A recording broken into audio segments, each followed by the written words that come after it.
13 વર્ષ પહેલા રાજકોટથી અમદાવાદ આવીને વસેલા એક વ્યક્તિએ બોપલમાં ઘર ભાડે લીધું। વર્ષોથી પરિવાર સાથે ત્યાં રહેતા હતા, પણ 5 ઓગસ્ટની રાત્રે 9 વાગ્યાની આસપાસ એમણે આત્મહત્યા કરી લીધી હતી।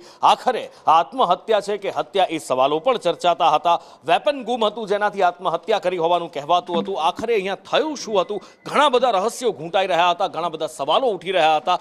આખરે એ બધા જ સવાલોના જવાબ ત્યારે મળ્યા જ્યારે કલ્પેશ સાથે 1 કલાક મીટિંગ કરી અને એમના ઘર પાસેથી નીકળનાર એ વ્યક્તિ, ઘરમાંથી બહાર નીકળનાર એ વ્યક્તિઓ ઝડપાયા અને મોટા ચોંકાવનારા ખુલાસા થયા।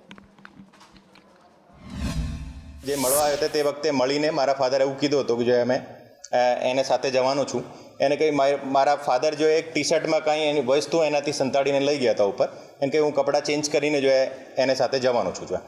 और थोड़ी वक्त પછી એક જોરથી એક ગનશોટની અવાજ આવી હતી और આ અવાજને આધારે એની ડોટર પાછળ ત્યાં પહોંચી હતી અને એના ફાધરને લવલુવાન હાલતમાં જોયા હતા અને પછી આ એની મધરને ફોન કર્યો હતો।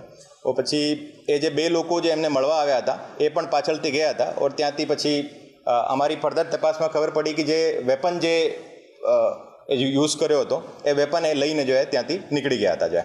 પછી અમે સીસીટીવી ફૂટેજ અને ટાવર ડમ્પના એનાલિસિસના આધારે અમે એની જે ગાડી હતી કિયા સેલ્ટોસ જો આ ગાડી આઈડેન્ટિફાઈ કરીને ગાડીને આધારે અને ફોનની ડિટેલ્સને આધારે